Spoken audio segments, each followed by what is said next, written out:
is news and entertainment. This relentless. Bitch on game. Hey, bitch on game. Hey, relentless. All right, welcome to the Cole Dre Podcast. I'm Cole. And this is Dre. What it do, world?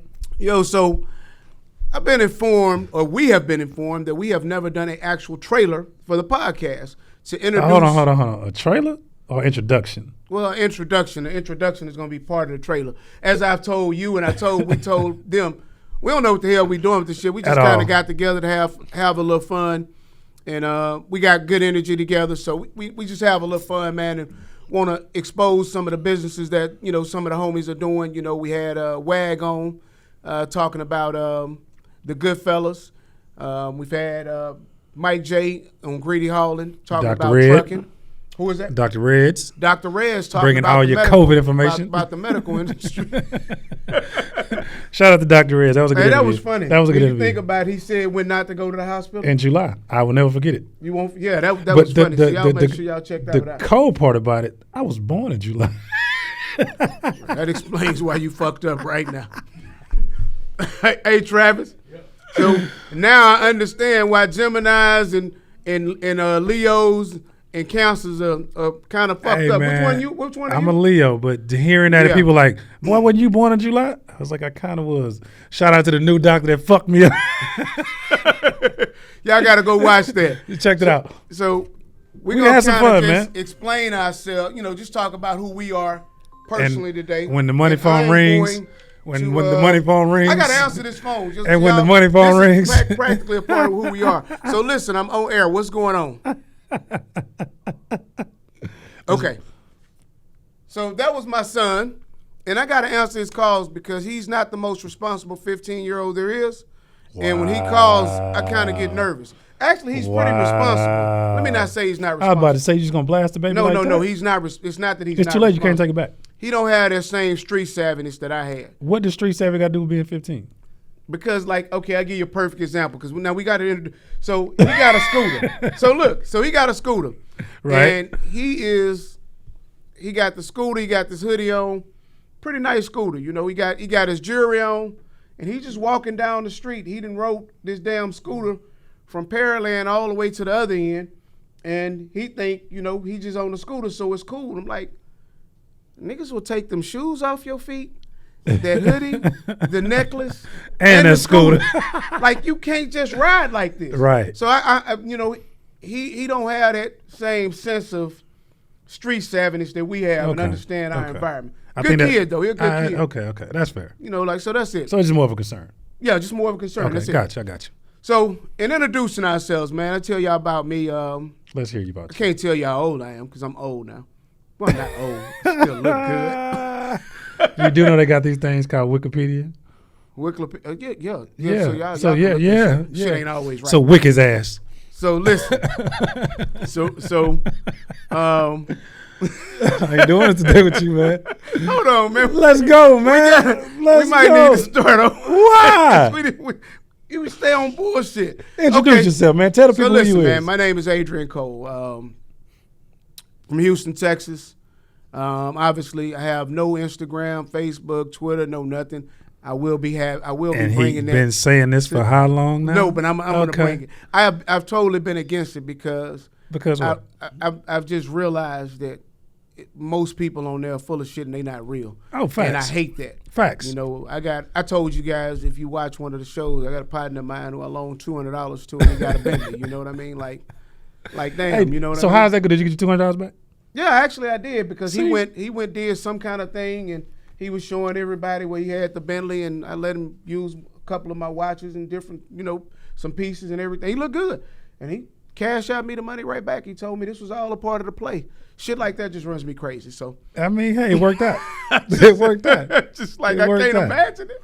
It worked out. But yeah, it worked out for him. You know what I mean? I mean, because kids are getting money all different type of ways, and then some kids feel like, hey, I gotta have this look to get this money. So I'm not knocking that. Yeah, I mean, I ain't knocking that. That just wasn't. I give you a perfect example. So in telling you guys about me, I just did 8 years in the feds for wire fraud, mortgage fraud. They took a few $1 million from me and hurt me. You know, it's kind of hard to wake up with a few million and go to bed without it when the Fed sees your account. Prayerfully, nobody ever has that feeling because it is not a good feeling. It's almost, ouch. I ain't gonna say it's worse than death because I ain't seen death, don't want to see it, I ain't looking at it.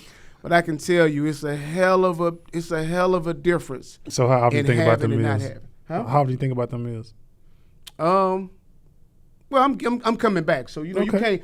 I think you got to focus 95% on the solution and 5% on the problem. So Agreed. the solution is to figure out how to, you know, what do you need to do to add value to people's lives and your life to make you some more money. So that's my solution. The right way. So I can't worry about what happened. I just got to go forward and figure out how I'm going to make it back. And I'm on my way to doing that. Y'all hear that? So yeah, Good game. I'm on my way to doing Good game. Good game. So so yeah, you know, I just did 8 years in the Feds. I'm back. And, you know, one of the things we're doing in this podcast, we want to make sure we open the door for entrepreneurs on a smaller level as well as a big level. You know, we're going to talk to sports. We'll be talking to sports figures. We'll be talking to rap artists, entertainers, businessmen. And sometimes it's just me and Dre here having a good time, which we have one. If y'all haven't seen it yet, Scott, the views are pretty good on it. If I was a woman, and Dre talked about if he had a pussy, you know. So y'all should check that out. You know what he would do with it. You know, and it was pretty good. You know, and then we were kind of confused on whether he had it or didn't. Anyway, it was pretty good. Yeah. Okay. So you still on bullshit. So we fired shots like that. But that was a good show. We had some people in the room. It was a good show. It was a good show. I mean, but it was funny. I don't want to do that show again, but it was a good show. Yeah, we in that particular show, we were just talking about, you know, like the thinking of a woman and a man, and somehow it turned sexual. You know, it became sexual the moment you walked in with your thoughts. So I'm not gonna even get back in that. Y'all had to check that one out. Please go check that. Yeah, check that one out. We had Youngstone too. That was a classic. Very interesting show. As a matter Classic. of fact, I was told we got to rename that something about SUC. So we got to do some renaming. That's cool. For view purposes. Youngster, man. Shout out to Youngstar, man. Youngstar, you know, Youngstar to a young man. H-Town legend, man. H-Town legend. That was a pleasure interviewing him. That was a good interview. That was a good interview in the room today. I'm writing a book right now. So that book should be done. I can't get a title of the book, but it's basically just about how people are conditioned to believe certain things, and where does this come from? And I think a lot of it comes from where we've been exposed to, what we've experienced, is our circumstances. It helps us, though that exposure normally lines up with your political views, with your religious views, things of that nature. So that's the book I'm writing. Excuse me. Is that no? Don't the tell Papa's me. barbecue you burping up? So, Dre, you still on bullshit. So, give you guys a quick piece of background. I mean, I've been in and around the entertainment industry since I've been 15. Jay Prince is my first cousin. So I was passing out flyers for Rap-A-Lot in '86 when it started. Shout out to the mob. Shout out to the mob. Shout out to Jay, man. He's had an indelible impression on my life.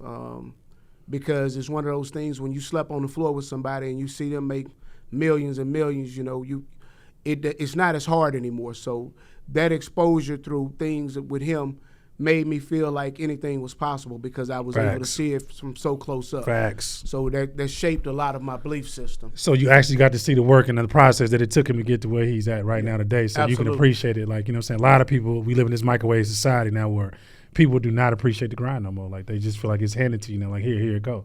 Yeah, so. I mean, I actually watched Cars at Rap-A-Lot, which when it was on Shepherd. It was there on Shepherd, and it was upstairs, and you had Raheem. Who was it? Raheem, Reddy Red, and Johnny C. You just told your age. It's all good, You man. just told your age. From good. the H-Town legends out there, you just told your age. So I watched Cars over there, you know, for Facts. I watched Cars over there in that summertime, and it was a hell of a time. I tell you that. The photogram. I tell you what, nobody watching Cars could make the same money I made at that time. No, and it ain't because it was nothing wrong. It was just it was so many hustlers that, you know what I mean, came through it. Your regular tip was $100. You know what I mean? Facts. You know, like here, young and here. You grew up in that era though. That was an era where the money was. It was like these PPP loans for black people back then. It was it was cracking. So, just background on that, and so I graduated from North Shore. Shout out to the Mustangs. They've been killing it. 3 out of the 4 last years in that state championship, man. So, 2 things. So I'm from 5th Ward, but I'm also from the East Side. And it's kind of hard because when I tell the homies from 5th Ward I claim the East Side, they feel some type of way. And when I tell my partners from the East Side I'm from 5th Ward, they feel some type of way. But I kind of think personally, like, I grew up in 5th Ward when I was young. And I always went to the ward, you know what I'm saying, when my grandmothers were both there. So it was like, I never stopped going to 5th Ward. I never stopped being a part of the culture of 5th Ward. And that's what's in my heart. But I just believe that from 13 to 18, I think those are the years that shape you most. And, at that time, I was on the East Side. I was even in Acres Home. I was in Acres Home hustling on Easter Street for a couple of them years in Carver Park. So I was kind of shaped. You know what I'm saying? You had the best of both worlds. Yeah, so I had the best of both worlds. I came from a 2-parent home that was structured. But, it was like, I admire my parents, but shit, my dad was working at the post office making, $30-some thousand a day. My cousin was hustling on the block. I mean, my father was making $30-some thousand a year. My cousin was hustling on the block making $30-some thousand a day.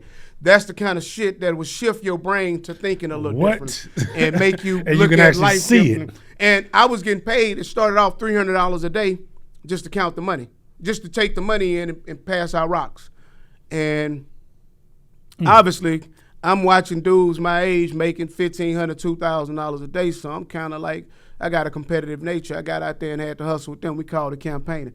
So, I had to get out there and campaign on the block. Campaign work. So, but I mean, I think that was just the era too. I mean, yeah, that was that. If that you was didn't that do era. it was like, okay, what you doing? So, that's one of those things that shaped my belief system that kind of threw me off.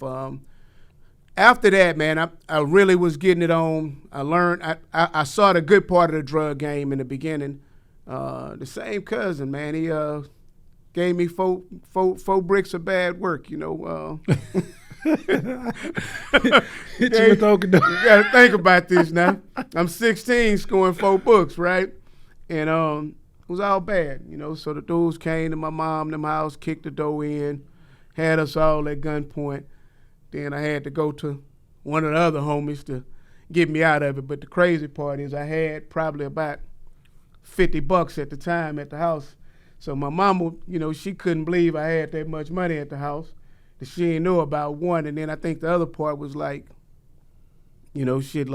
she didn't believe I was even hustling like that. It's real like now these dudes is in the house, then kicked the door in. And I should have known because my mom didn't even know I had a pager, but they pagered me at 2 o'clock in the morning when I just snuck out the house already. Like, shit, I'm at the club. I think I was at the Rhinestone.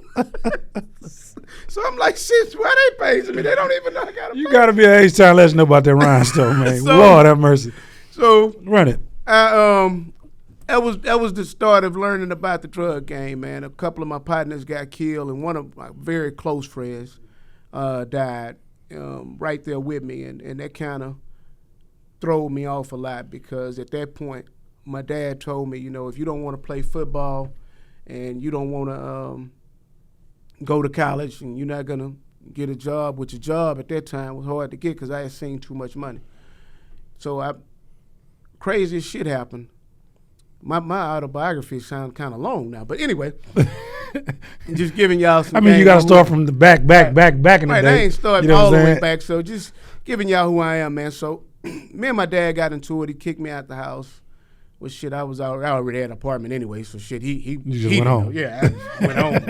So I was just being there out of respect for you, right? But to act like it. But I ran into the back of the Army recruiter, and I had some drugs in the car. I had some guns in the car, and the guy asked me, hey, what are you doing with yourself? And I'm in the middle of Federal Road, and all I wanted him to do was pull over, like pull over, man. And he said, I tell you what, if you come talk to me about the Army, we won't worry about this, because I kept trying to just tell him it wasn't bad.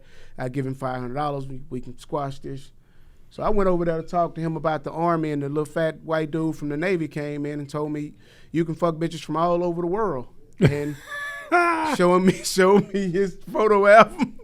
And I said right then, So I hold joined up. the Navy, just hold like up. that. Hold up. I didn't even think about it no more. Here we are thinking you a hero, and you only went to go fuck some. Boy, you ought to be ashamed of yourself. You ought to be ashamed of yourself, man. Absolutely. I'm not going to lie about that. I mean, that was the original motivation. But I needed to get away because so many things had happened. I preferred you say that, but the. Huh? Hold on. I'm trying. So listen. So I needed to get away. So I went did 4 years in the Navy.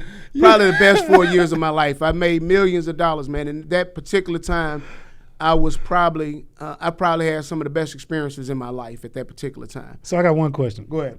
So if he wouldn't have brought up the chicks or whatever, would you still have went? Oh, probably hell no.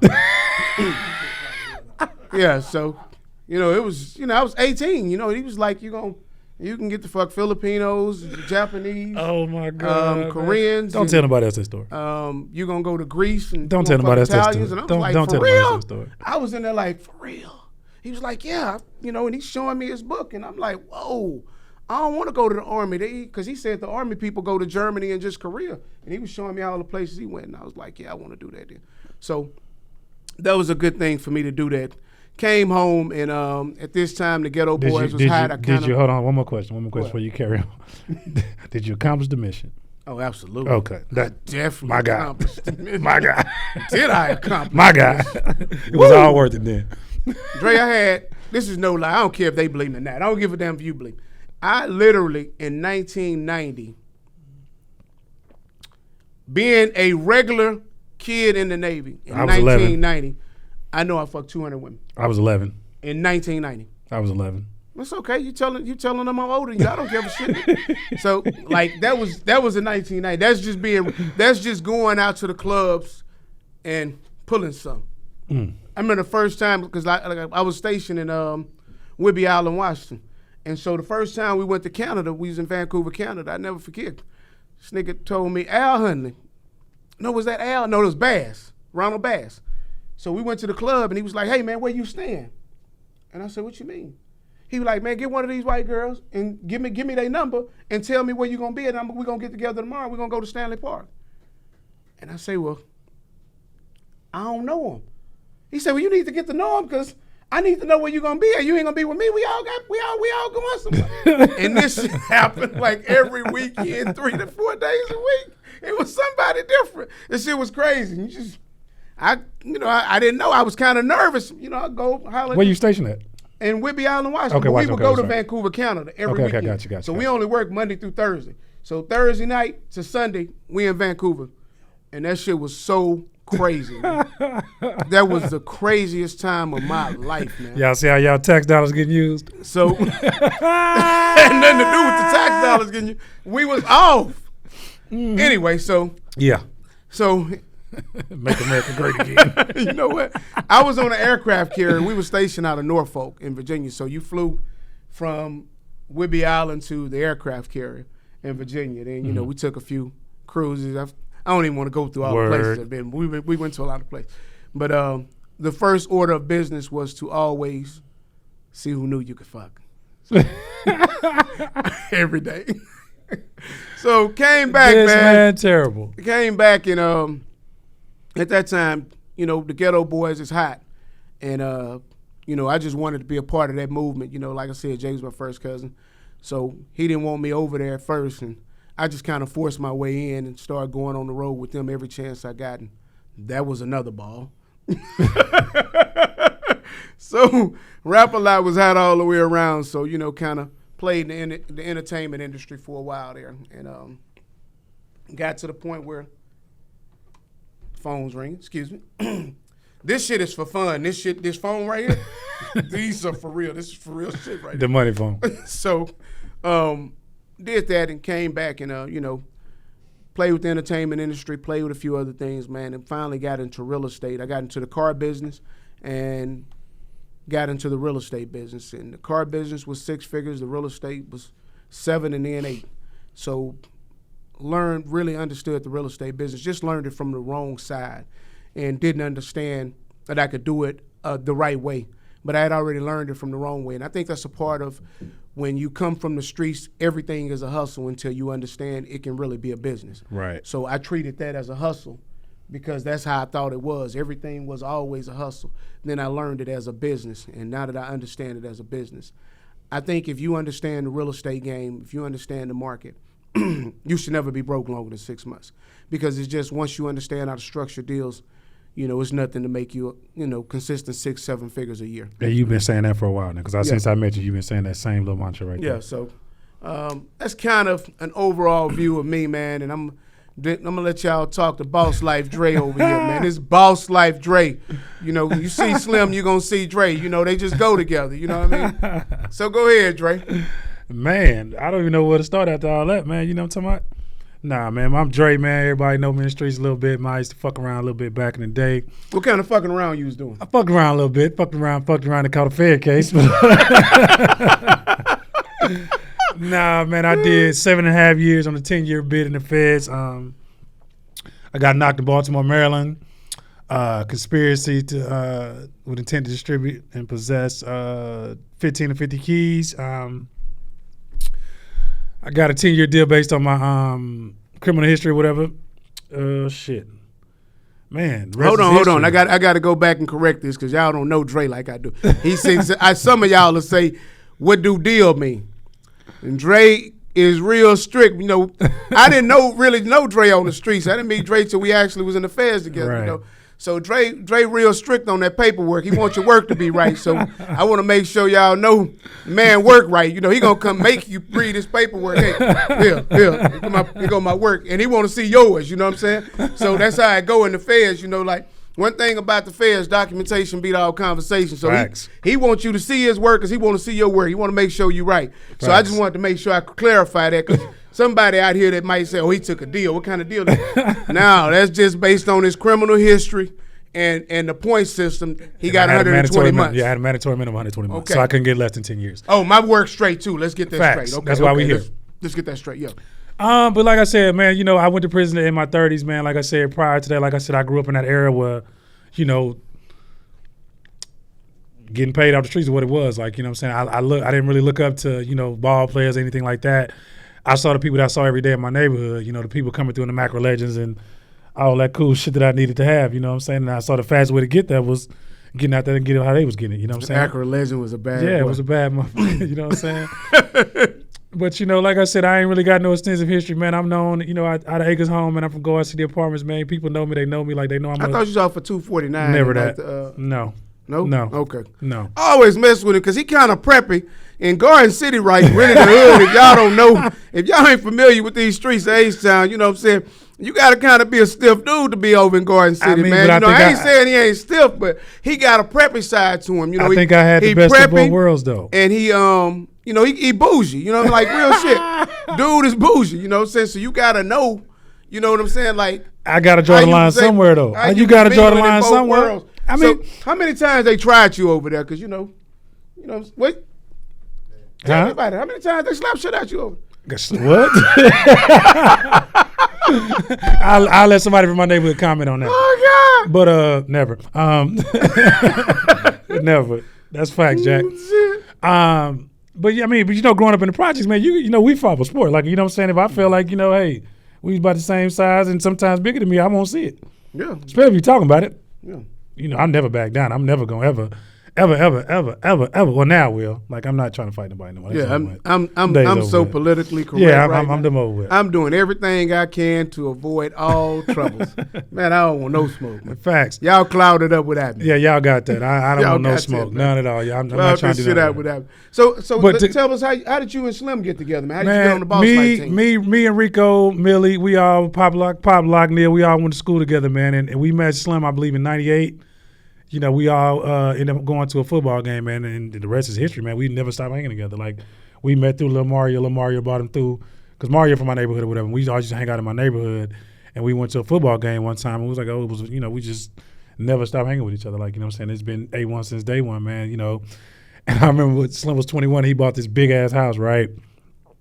And he had in Rock Creek? No, that was before Rock Creek. He bought this in the Lower Oaks. It was the Lower Oaks house. Like, the Lower Oaks house is legendary. Okay. If you ain't never been to Lower Oaks house, man, back in them times, man, I can only imagine. Like, you know what I'm saying? We some young dudes in this big 6-bedroom house, like, and it's just us. It didn't start like that, but he bought it. He was trying to do the family thing with his girl and his kid, like, you know what I'm saying, his mom. The girl and kid didn't work out, so mom left. So now it turned into the fun house. Like, you know what I'm saying? So, you know, we 21, 22, 23, like, you know, running around this crib, you know, you can only imagine. But, you know. Was it kind of, so if y'all haven't seen the GOAT interview, was it anything like the GOAT interview? Was it anything like the GOAT guys? It kind of was. It had its moments, though, man. Like, it's the only qualification was you had to know how to bake cookies. If you can bake cookies, you can come over. Or you can cook, you can come over. I can't explain it, but that's how it was. What the hell is so? Who? Hold on. So the women had to learn how to bake cookies. Okay. So if you know how to bake, you can come over. So Slim a cookie monster. We all were. So y'all cookie monster. Yeah, we smoked a lot, drank a lot. So at that time, you know. I was finna say, so I ain't gonna go there. Go there. Say what you got to say. I don't know if it's appropriate. No, that's not appropriate. It might not be appropriate coming for you, but I love to hear it. No, because people can take this shit wrong, and I don't. No, I'm not. Go ahead. I'm not. No, I'm not. I mean, I say that because it ain't nothing fucked up like that. I say that because I was gonna make a Young Dolph reference, and rest in peace to Young Dolph. But it was about cookies, you know what I mean? And I don't want nobody taking that shit wrong because that's, you know what I'm saying? It's not ain't time no coming yet. back from death. Right. And you know, it was kind of jokey, but you know what I'm saying? So no, rest in peace, Young Dolph, man. Seriously. Nah, but I mean, you know I say that to say because, like, you know, we'll meet each other. Man, you know how to bake cookies? She's like, yeah, I know how to bake cookies. Okay, you can come over, like, come meet us at the like, you know, and that just was a thing. You can bake cookies, you can shake cookies. You got to pass out your cookies. Facts. I can dig it. Facts. So, you know, like I said, the house became legendary. It was, you know, he had put a studio in that motherfucker, so it turned into something else. So all your local rappers would come through, record, like, you know what I'm saying? He would do his own thing there. And, you know, during that time is, you know, right before he signed. So, I mean, like I said, we industry'd up. So we met everybody during that time because he was in, like, you know, they basically had like a bidding war with Slim back in that time. So, you know, just imagine being that young, you know, every time we go out of town, like people trying to, you know, pulling out their credit cards to show you around, show you a good time because they trying to get your homeboy to sign with him. And it was just like, I feel like I was rap at that point in my life. Like, you know what I'm saying? Shout out to Gavi and Ike, man, Universal, man. They was, you know, SRC, I'm sorry. I think it was SRC, whatever. You know, they showed a lot of love. But, I mean, you know, growing up in the industry, man, being that young and seeing the things we saw and, you know, experience some of the shit we experienced. You talking about you went to the Navy and experienced. I was able to do it right here in Houston in the surrounding areas. That's like beautiful. But I experienced a lot of shit with Jay, just being with when Jay first signed Mayweather, you know, just getting introduced to the boxing scene. Right, you know what I'm saying? Being able to get up close. It's a different world of how you get treated. Right, facts. You know what I mean? Facts. I tell you some of my experience with Jay. Now, this is when I'm getting some money, right? And we were at the airport, and there wasn't no flights. And Jay say, pulled out his black card, and all of a sudden a flight appeared. Shit, I was trying to go home too, and then 2 flights appeared. And I knew, boy, you got some goddamn money, things change. But, you know, it be like that, though. You got some money. So then that happened to us at a hotel before. A year later, I got a black card. So shit changed, you know what I'm saying? Like, yeah. Level up. But, you know, that type of shit happens. That shit happened to us before. Like, you know, so they told us they ain't had no rooms, and he walk in like, oh, we got rooms for y'all. And they're like, motherfucker, y'all just said y'all had no room. Now y'all got 6, 7? They ain't had no rooms for you. Right. And but now you're with him. And I understood then. Shout out to the homie Thug, man. Like I said, I tell him all the time, man. Slim, man. Hey, you know, I tell he wear it well, man. Like I said, I tell him it all the time. Like, man, you know, you're a living legend, bro, and you wear it like, you know, you very humble dude, man. I love it. I love everything about it, man. Like, he my favorite out the city, and he ain't the most lyrical out the city to me, but he's my favorite because I think he does the best job of representing the city to me. Facts. Out of everybody, you know, Facts. his work ethic, the longevity he done had, the swagger. Hey, man, you make H-Town look good, boy. Facts. Good looking. But I mean, you know what I'm saying? Like, my story is like, you know, I got, you know, the neighborhood kid story, man. You know what I'm saying? I started out on the corner, made my way out the hood, you know what I'm saying? You know, and was able to get back to the hood, you know what I'm saying? Hopefully I left some positive influence, not all negative ones. But you know, going to the feds was a hell of an experience, man. Like, you know, and I tell people all the time, man, I feel like I needed that experience to be this person I am today. Because I probably never stopped selling dope if I never went to the feds. That's number one. Number two, it gave me a level of maturity that I had to have to be in this life, to be in the person I am today. And that person I am today is, like I said, I was able to come home and take a CEO job from Bosslife. Like, you know what I'm saying? So what do you do with Bosslife right now? I'm part owner, for one. Like, okay. You know what I'm saying? I'm part owner. Okay. But I handle a lot of the event planning, a lot of the marketing planning, whatever for Bosslife. You know, so a lot of the photo shoots and all that type of stuff. You see the visuals, you see that's all me. Okay. Like, you know what I'm saying? Okay, So okay. mostly me. I can say all of me, mostly me. Right, mostly you. Like, Okay. you know what I'm saying? You involved. Yeah, I'm involved. And I was able to come home and get in film. I done been in, oh, man, I want to say 3 movies and a couple TV series. Like, Oh, you know what I'm yeah. saying? You do have that TV. Yeah. We got to talk about that because I got something for you on I that. got I'm a glad TV you series mentioned that. I called didn't even talk to you about Both Eyes Open. That was inspired. That started out as a commercial for Bosslife that kind of rolled into something else, and it just kind of took off right now. We paused shooting right now because we had some other stuff going on, but we're in the middle of season 2 right now. We'll be resuming that pretty soon. Where can we find it at? BenDrills.com. My man Shannon, he's a black filmmaker, black producer, black writer. He has his own website. He has his own platform right now. He's showing all the films on that. So he did Both Eyes Open. I did another film called, another TV series called Be Someone. That one had Tisha Campbell in it, Dre, Michelle, a couple other actors from Canada and stuff like that. But this is my first time ever doing this. Like I'm 2 months out of prison, and here I am in a TV series. So I thought that was super dope. So just so y'all know, man, like he said, they go back to '98. One thing I really respected about Slim, you know, when Dre and Shy was there, the man was coming to the visiting room. That's a big deal. Facts. You know what I'm saying? Because when your partners come see you behind that wall, you know what I'm saying? That's a big deal. You know what I mean? So, shout out to Slim. Shout out to Shy on that, man. Yeah, yes sir. Shy, Rico, Millie, man, Pop, the whole fam. Corn, what up, G? You know what I'm talking about? But like I said, man. What's up, Corn? Yeah, Corn the homie, man. We got to get Corn on here, man. Corn got a lot going on right now, too, Yeah. man. Entrepreneur for real, man. Let's get Corn on. Is he in the city or Yeah, he here. He here. Okay. He here. I ain't think his ass was going back to St. Nah, Louis. he here. He went back for a little bit. He here, though. Yeah, okay. But nah, man, like I said, I'm just, your everyday street gangster, man. I ain't on nothing, man. I'm a laid back dude now. I'm 42, man. I ain't on nothing, man. I'm out the way. I'm living a legit life for the first time in my life. You know what I'm saying? Is it hard? No. It's more peaceful. It's more peaceful, but it's like I think I recognize more bullshit.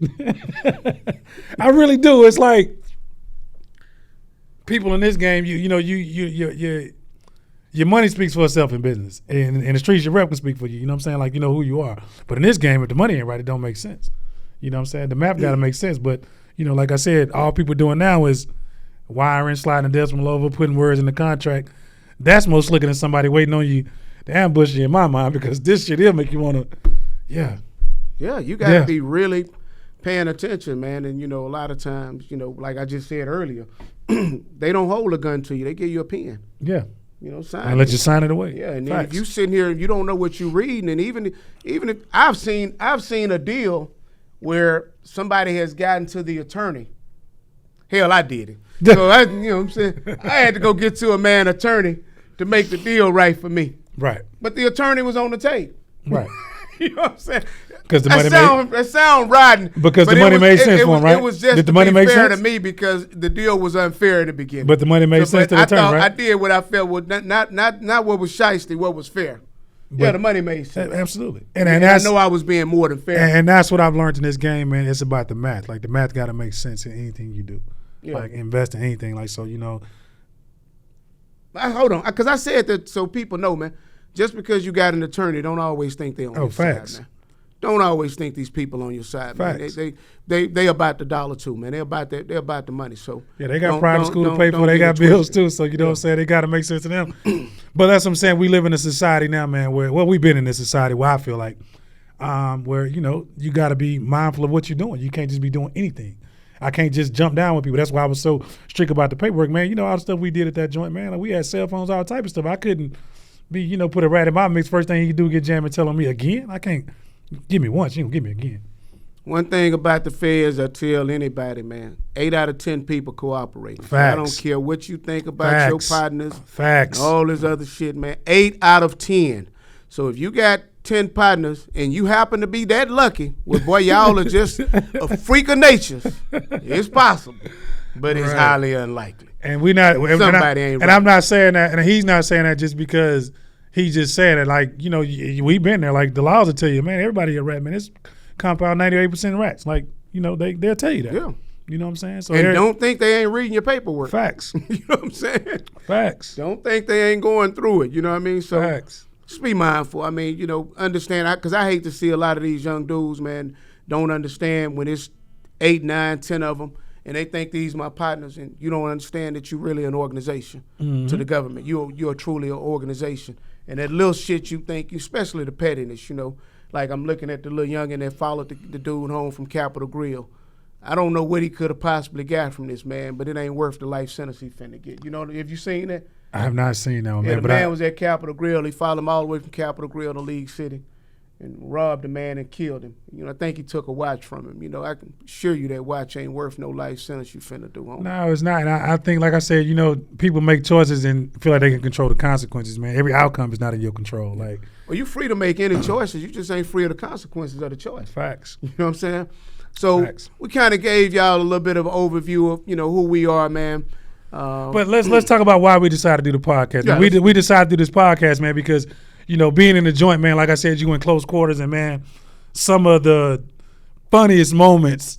I'm talking about some of the funniest. It was prison. Don't get me wrong, but some of the funniest moments occurred. Like me and the homie here, man, we just would get together and just ride and just make jokes and just have a vibe. And we just want to bring that to y'all, man. And hopefully, with the guests we bring on and the shit we talk about, we capture. Like I said, a lot of it's bullshit, but we want to give y'all some information. Like, man, you ain't got to go back to this. You ain't got to do that. That's why we bring on docs. That's why we bring on other entrepreneurs to let people know that, hey, man, there's other routes. We brought ex-fellas that's doing trucking business. We brought ex-fellas that's doing the club business. Business. We all sorts of things. Like, people have came home and got in all sorts of lanes, and I think that's what our show is about, to let y'all know that, hey, man, you can do something different. I tell you I tell people that, and a lot of people will probably disagree with this, but if I had to make a decision at this point in my life, if I had to go back and choose between college and the feds, I choose the feds.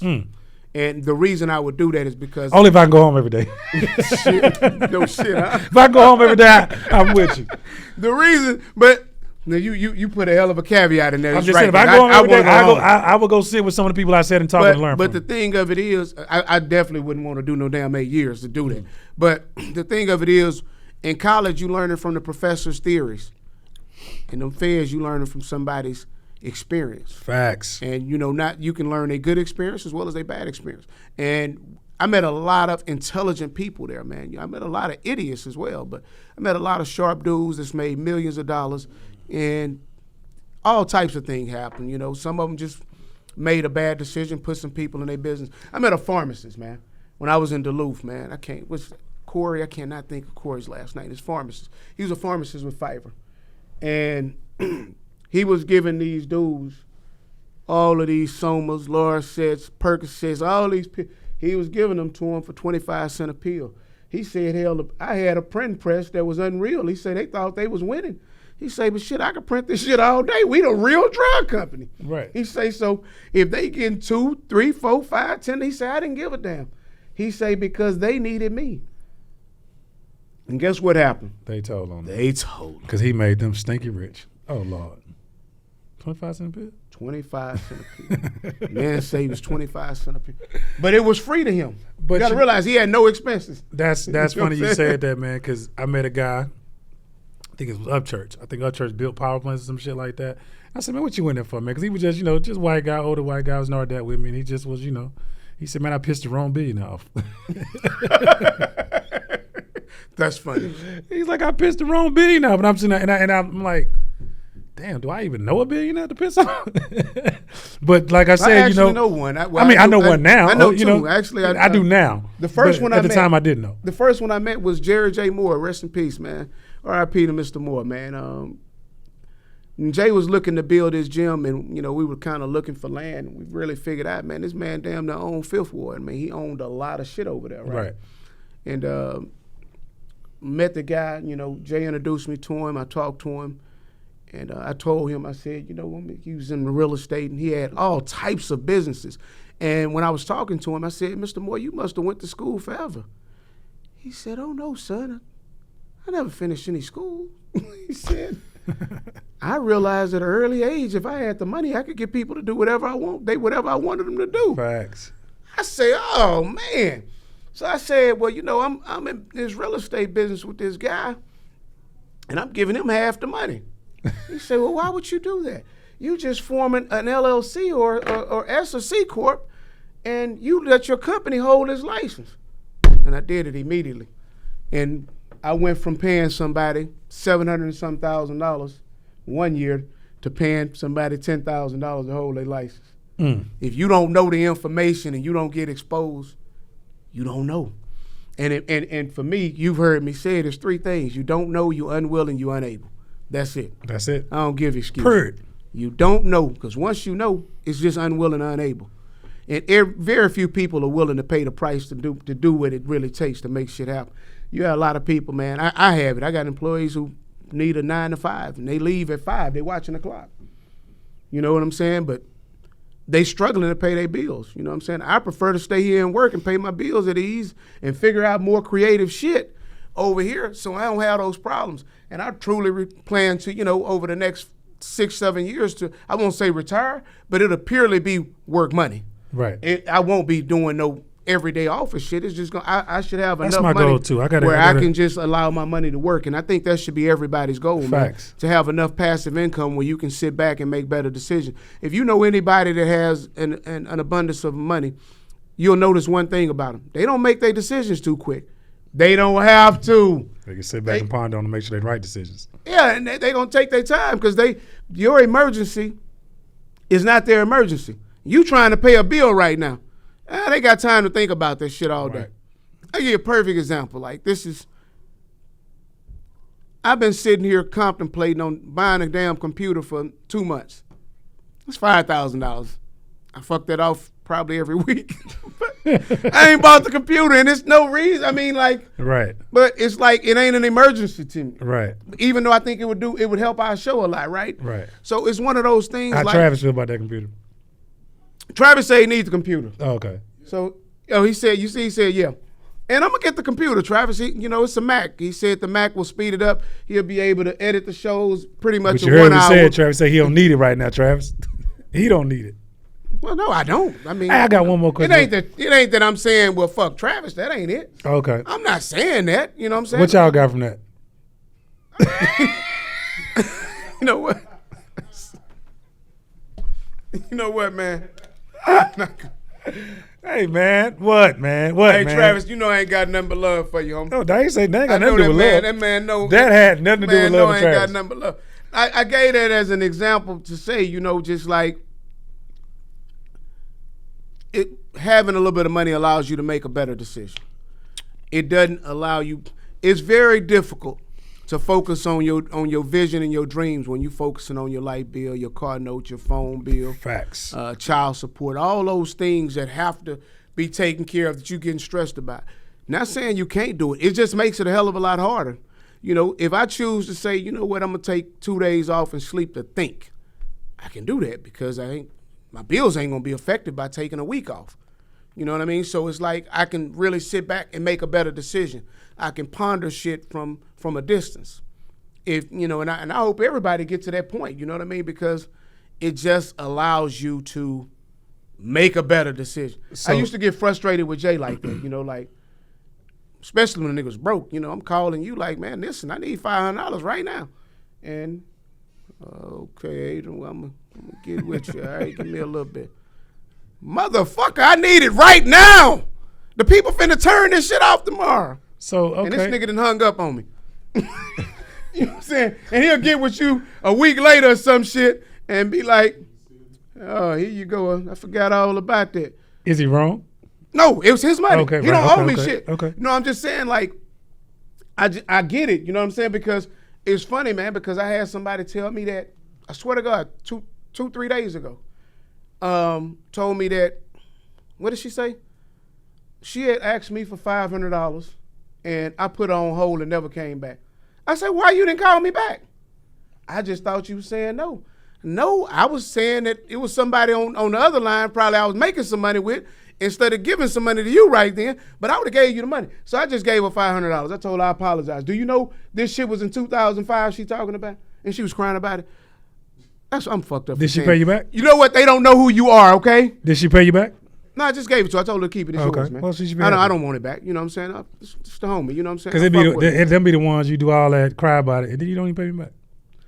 I don't expect. Me neither, but I'm just saying, but you do all that. A lot of times when I give certain things, me neither. It's a gift. I agree. I tell people, don't tell me you borrowing this. You know right, because you don't have no intention of paying it back because you feel like I got it. Exactly.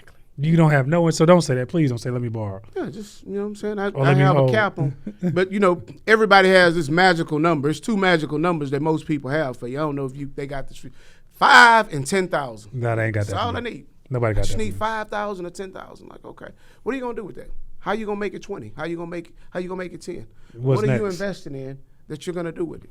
What kind then of they get mad with you. What kind of answers you be getting though? The dumbest shit ever.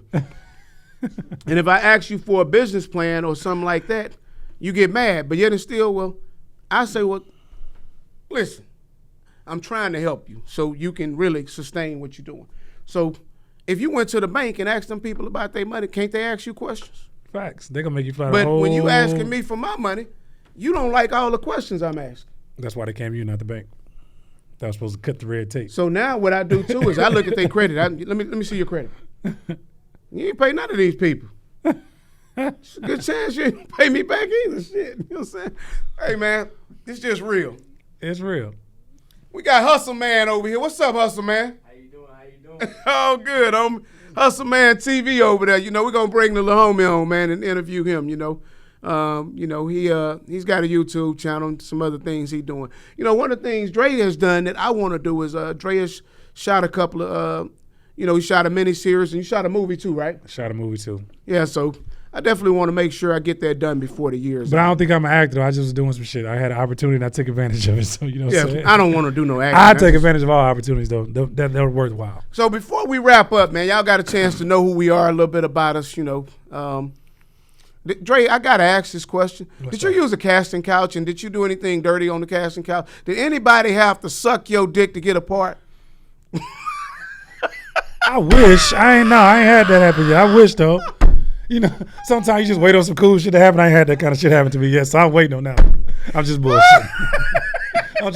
No, that hasn't happened. I just had to ask the question. I didn't do a casting call, man. The job was kind of handed to me, man, so Okay. But I ain't eating no pussy to get no shit like that. So. Hey, Travis, he knew I was finna ask him what you did in order to get the position. You knew I was waiting on that. Hey, man, we finna get out of here, man. Dre, you got anything? Man, I have nothing, man. You call me. I'm the one on bullshit. You stay on bullshit. Hey, listen. Y'all can hit the comments. I'm telling you. If y'all be honest about who be on more bullshit. Please be honest. Is it me or him? And I can assure you, he stay on bullshit. I'm direct. He would have probably said some shit like, what? Well, Cole, what did you exactly have to do for that? But the way he would emphasize what it exactly would make you think something had to happen. Well, I just asked a direct question. So see, it's a difference because I can say, what do you mean exactly? I ain't do nothing. Well, I mean, give us the details of how it happened. So he's leading you like a good attorney would do. If you slow, you'll be trying to ask all these dumbass questions that you have no win on. But see, I'm too sharp for that. But I be trying to get to the point. I be trying to get an understanding, Cole. Like you always say, understand and be the misunderstanding, right? Well, it's understanding ain't going to be no misunderstanding. Man, can we please wrap this show? So, hey, with all that being said, man, thank y'all for tuning in to this trailer, man, of us introducing ourselves on the Cole and Dre Podcast, man. I'm Cole. And this is Dre. Peace. Peace. Hey, make sure y'all like, subscribe too, man. Click that button. Click the button, the notification button, the subscribe button. Travis, make sure all that other shit they be doing, the ding and the notification and the little subscribe thing. All that shit, put it up there, man. You ain't doing none of that shit. Making us look bad. We out for real now. Hey, man, what time it is, man? Hey, relentless, hey, relentless, hey, hey. Hey, Cole, Boss Dre, 2 mother, watch them out. No cap, all facts like what you talking about. Boy, listen and pay attention to what we talking about. We can show you how to make 100,000 in the drought. These niggas fraud, but